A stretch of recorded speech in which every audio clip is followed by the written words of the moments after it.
Morning, church. Welcome to First Unitarian Church in New Bedford. Thanks for joining us this morning. I'm Karen Anderson, and I minister to this church as we minister to each other. Over the last month, my congregation has made those words that I say all the time, that we minister to each other, such a reality for me, and I'm so grateful to everybody. This is a place of beloved community where everyone is welcome and supported, and I hope you'll find a spiritual home here as I have.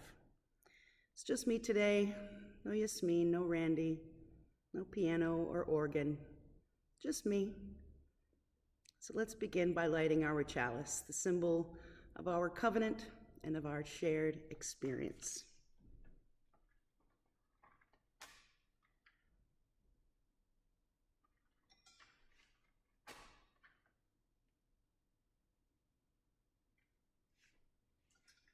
I know you can't really see it from where you are, so I'll show it to you. The poet Rumi said, "The wound is where the light enters." I light this chalice today for our beloved community whose light has shone so brightly. Thank you. Our opening words today are from Henry J. M. Nouwen from The Wounded Healer. Nobody escapes being wounded. We are all wounded people, whether physically, emotionally, mentally, or spiritually. The main question is not how can we hide our wounds so we don't have to be embarrassed, but how can we put our woundedness in the service of others? Good question. Let's take a moment to greet each other in spirit. Let us draw together in our minds the love that we have for each other in this beloved community, how much we care about each other, even when we're apart, and how much we miss each other. So in the spirit of the constant healing we give each other, let us speak our covenant together. We come together as a religious community, upholding freedom of conscience, right relationship, and the inherent worth of all people. We value our diversity and pledge to care for one another in the spirit of compassion, to speak and listen to each other with respect, and to promote justice and kindness in our world. So may it be. Now is the time in our service where we will light some candles of joy, concern, love, care, thanks. And I start with a candle of joy because I don't think we've said it yet in one of our services, but the election is over, and it's a joy in itself. But we also, of course, extend our heartfelt congratulations to President-elect Joe Biden and Vice President Kamala Harris for their victory. I hope our country can find a way to come together. So let's light a candle of joy for that.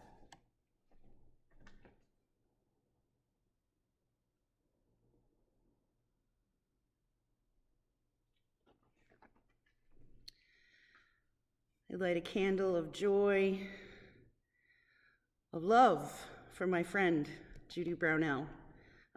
She was away for a little while in hospital, but she's back home, and I'm sure she'd appreciate anyone who would like to reach out and give her a call.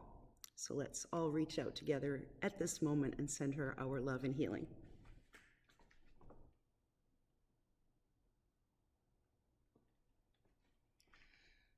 Candle of love and thanks for everyone who has been so supportive, but especially to the staff in the MICU at Beth Israel Deaconess Hospital in Boston, who I got to know as they cared for my son. And all I can say is that we do not appreciate how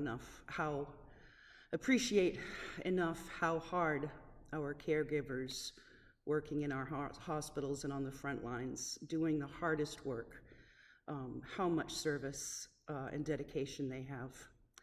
I'm so grateful.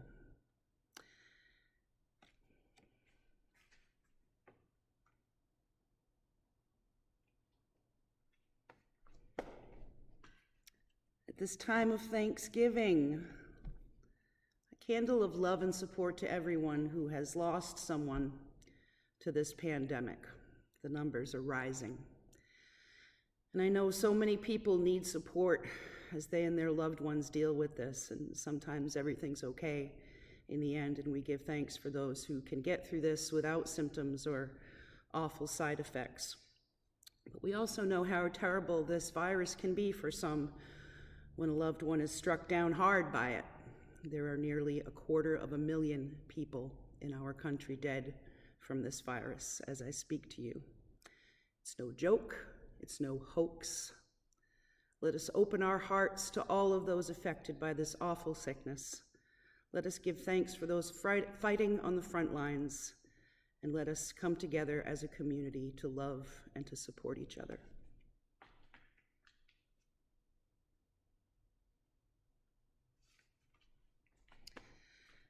I have to light a special candle of thanks for Yasmin, for Randy and Sarah, and my religious services community, and everyone here really who has stepped up in the last few weeks to make sure I could have a little time off to grieve, and so that you could still have a service on Sunday.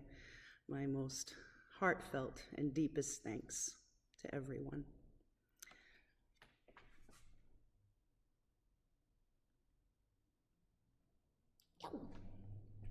And I will light 2 final candles, as is our practice here. One for all the joys and the sorrows we hold in our hearts, and one for everyone who has yet to find a safe and loving place to share their sorrows and their joys with.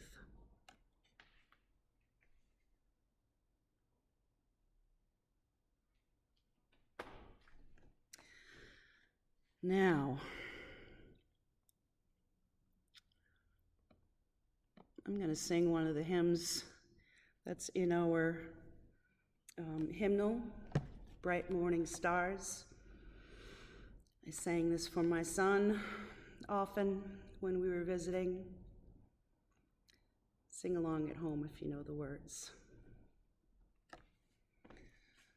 Bright morning stars are rising. Bright morning stars are rising. Bright morning stars are rising. Day is a breaking in my soul. Oh, where are our dear fathers? Oh, where are our dear fathers? They are down in the valley praying. Day is a breaking in my soul. Oh, where are our dear mothers? Oh, where are our dear mothers? They are gone to heaven shouting.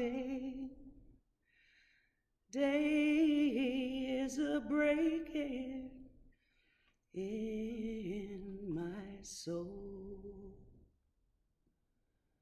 Bright morning stars are rising. Bright morning stars are rising. Bright morning stars are rising. Day is a breaking in my soul.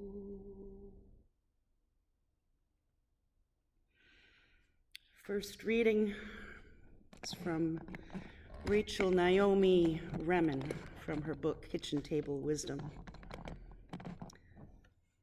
The healing of our present woundedness may lie in recognizing and reclaiming the capacity we all have to heal each other, the enormous power in the simplest of human relationships, the strength of a touch, the blessing of forgiveness, the grace of someone else taking you just as you are and finding in you an unexpected goodness.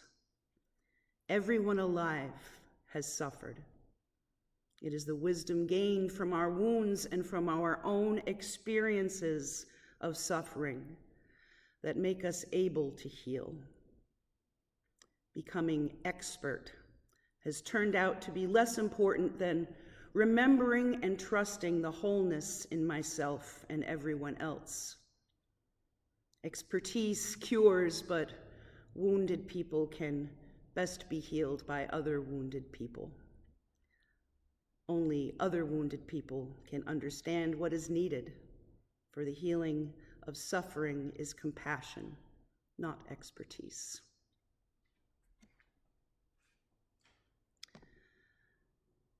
Our prayer meditation this morning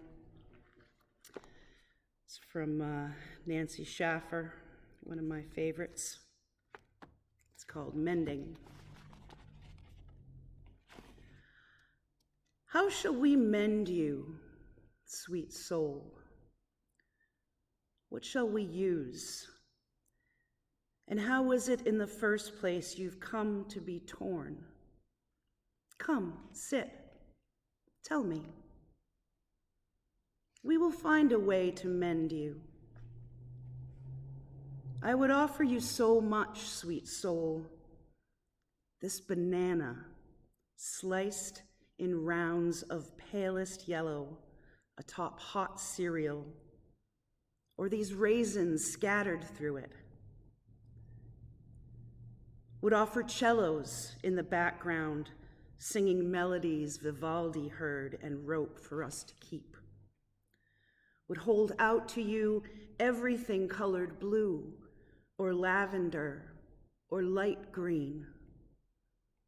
All of this I would offer you, sweet soul, all of it, or any piece of it might mend you. I would offer you, sweet soul, this chair by the window, this sunlight on the floor and the cat asleep in it. I would offer you my silence, my presence, all this love I have, and my sorrow. You've become torn. How shall we mend you, sweet soul? With these, I think, gently we can begin. We will mend you with a rocking chair, some raisins, a cat, a field of lavender beginning to bloom. We will mend you with songs remembered entirely the first time they are heard. We will mend you with pieces of your own sweet self, sweet soul, with what you've taught from the very beginning. Let's enter now into a moment of silence.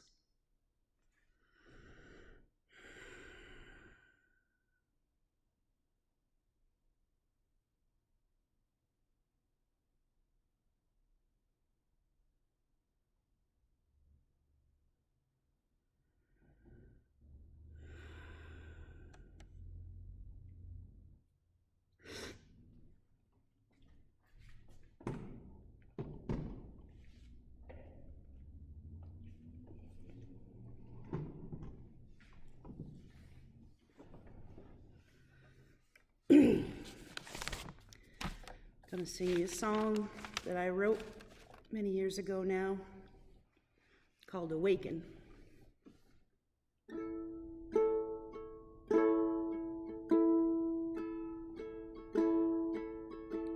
Go nowhere, go elsewhere, drink in pure silence, scream out loud.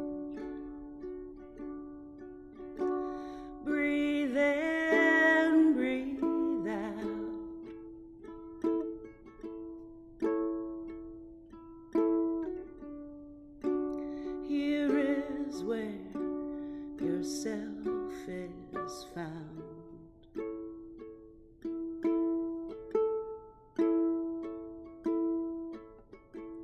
Be honest, be naked, break through the walls, open the doors, be well of more.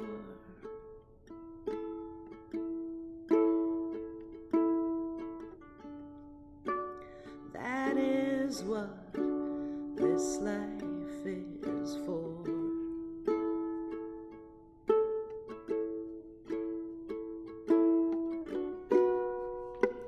Let it go, let light shine, figure out something divine, work it hard and don't complain. No 2 days ever the same.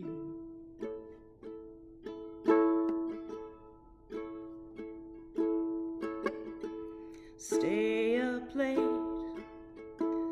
awaken, give birth to something that is real. Don't try, just feel.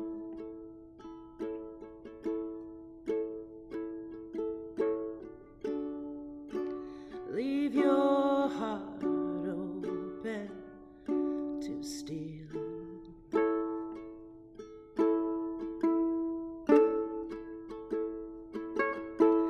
Walk outside, step inside, just expect nothing and you can't lose. See red, see blues.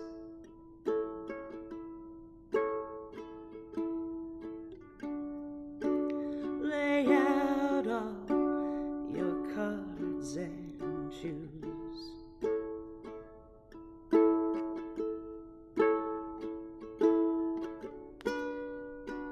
Let it go, let light shine, figure out something divine, work it hard and don't complain. No 2 days ever the same.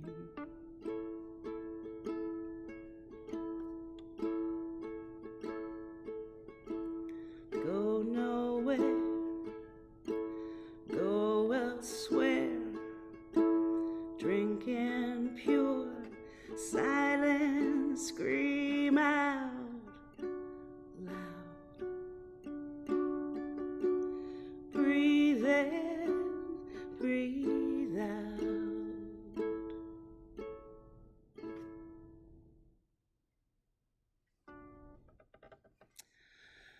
Well, our second reading is also from Dr. Rachel Naomi Remen. Wounding and healing are not opposites. They are part of the same thing. It is our wounds that enable us to be compassionate with the wounds of others. It is our limitations that make us kind to the limitations of other people. It is our loneliness that helps us find other people or to even know they're alone with an illness. I think I have served people perfectly with parts of myself I used to be ashamed of.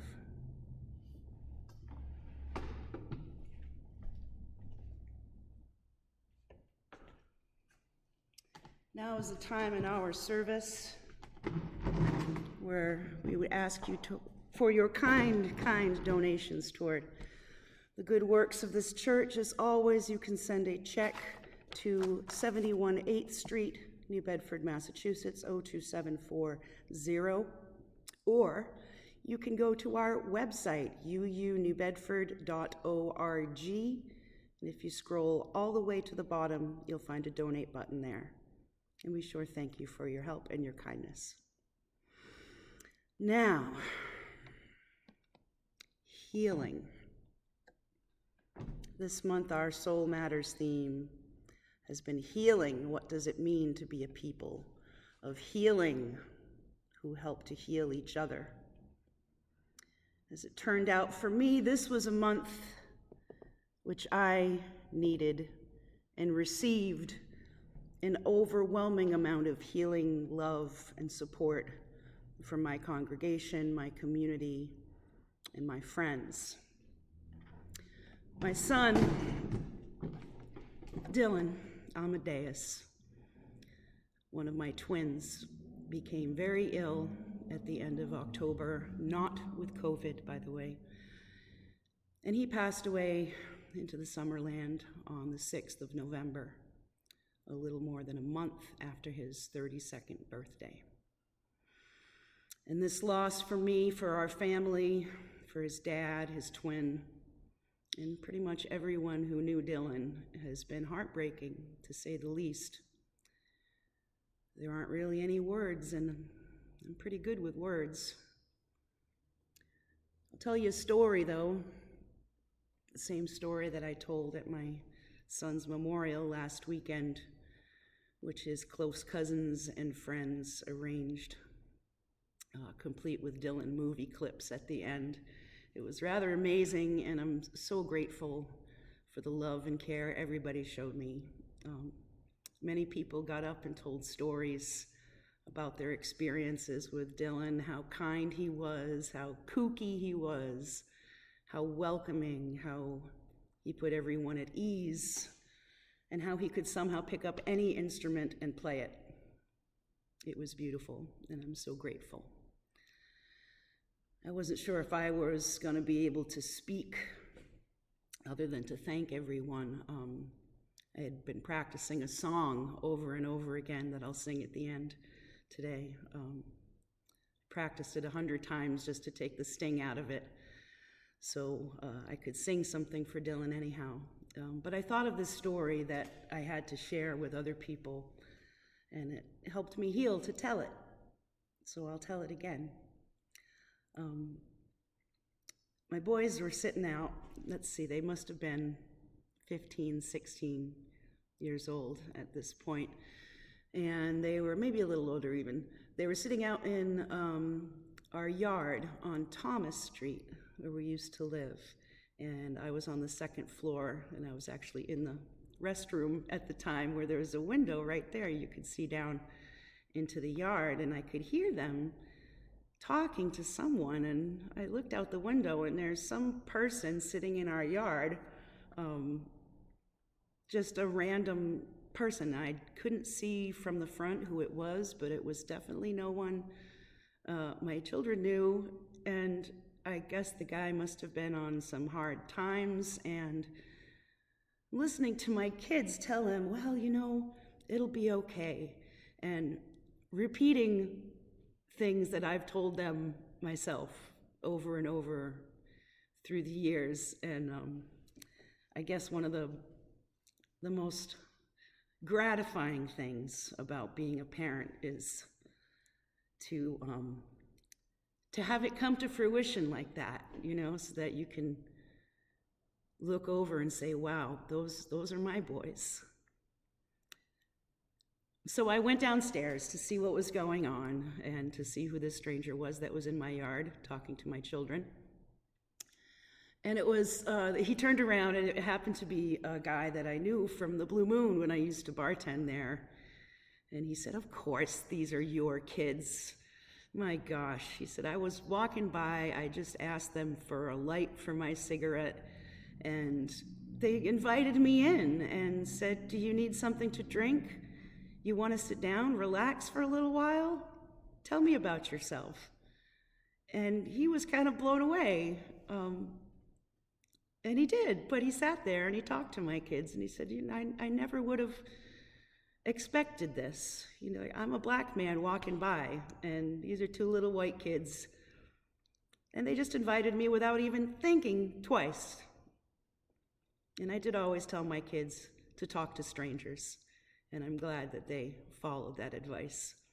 And I hope they continue to follow that advice. So that's just a little story.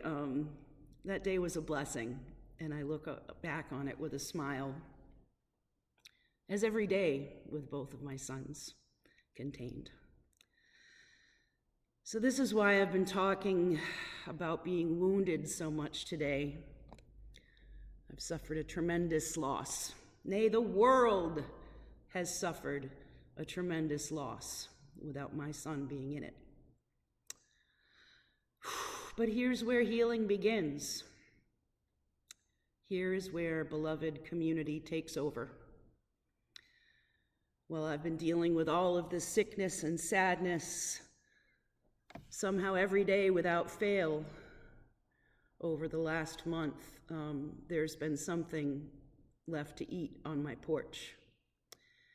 And I thank people from the bottom of my heart for this. We all probably grew up seeing our moms or dads make food for someone who was grieving, like it was just an automatic thing, and we might have even done it ourselves for someone. It's like an instinct that we have as humans when someone has suffered a wound or a loss. You just feed them however you can. It's kind of like the British using tea to heal their wounds. When nothing else can be done, you staunch it with food and flowers, with kind words and caring cards. And it's been such a deep comfort being surrounded by such love. I had no idea how much it means when you're going back and forth to Boston for hospital visits and are exhausted on every level to have a meal waiting when you got home. And I don't think there's been a night this month that there hasn't been some gift of food ready to heat up. And it was just one last thing we had to think about. And now I know why we do this for each other, and I'm so grateful. The day after Dylan died, I had a bag hung over my mailbox from Yasmin, our RE director here, and my great friend for many years. And it had inside of it 30 days worth of little notes with kind, simple, and profound words of love and support, and a bunch of sweet, tiny gifts stowed away, little stones and little figurines inside of them. This little piggy is my favorite. I carry him everywhere with me now. And it's no surprise that Yasmin could somehow pull together a month's worth of smiles for me in a single day, but we all know that Yasmin's creativity just blossoms over and over. That's just the kind of person that she is. And those little cards, some days, looking at one of them was the only genuine smile that I was able to muster. And I was very thankful for it in that moment. And I want to show you this. Oh my goodness. This beautiful, beautiful wrap, which was made with thousands of blessings and little knots and a ton of love from my friend Reverend Judy Campbell. And it's like a hug I can give myself from her. Oh, all these things make such a profound difference.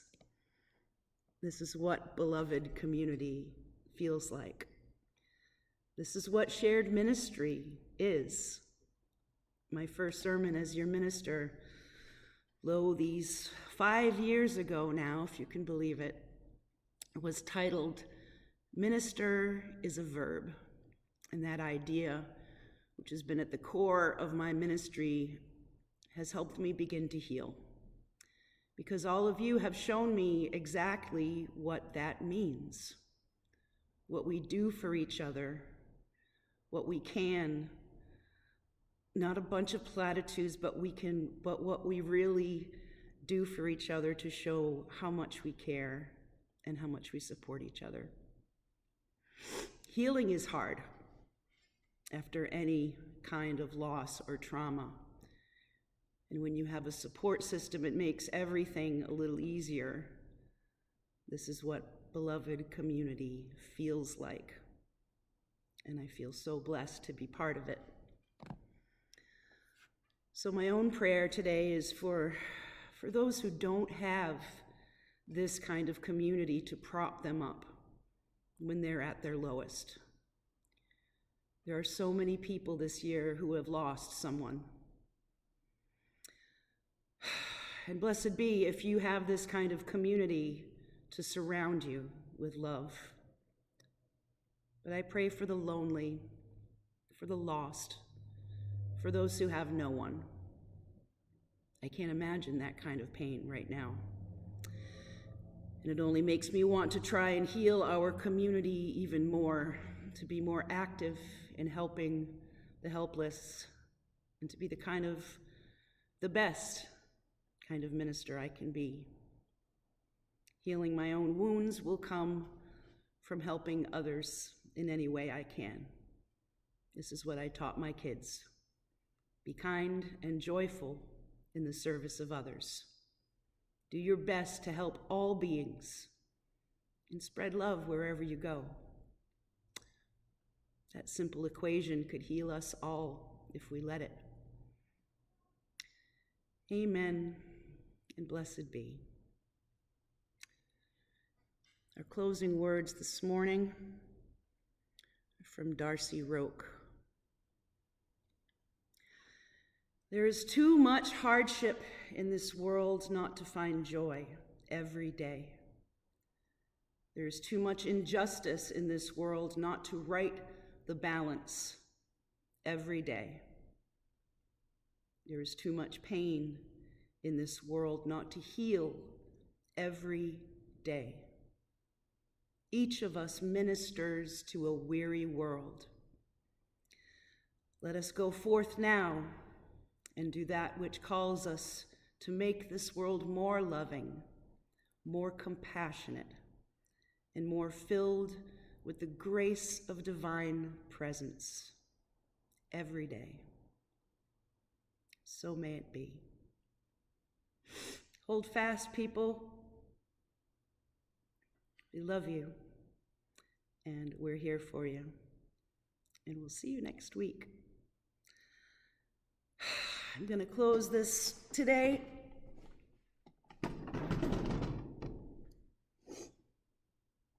with a song called The Parting Glass.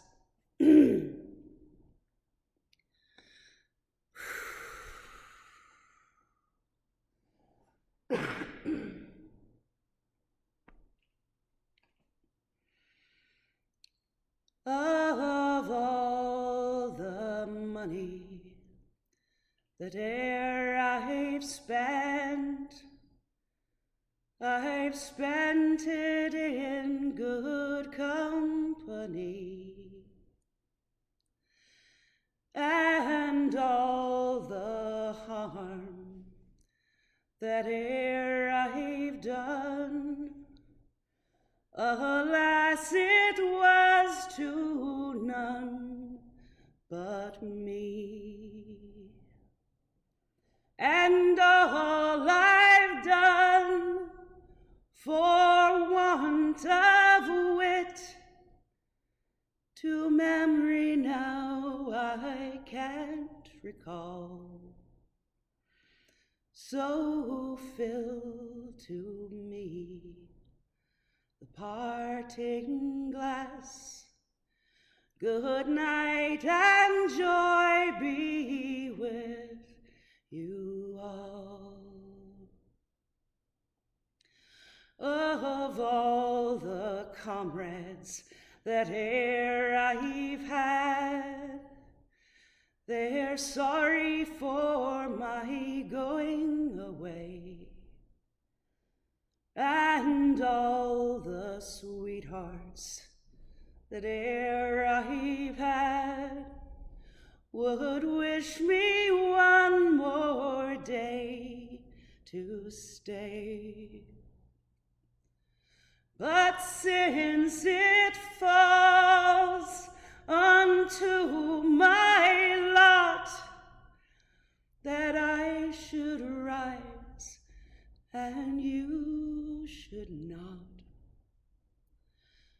I'll gently rise, and I'll softly call, good night and joy be to you all.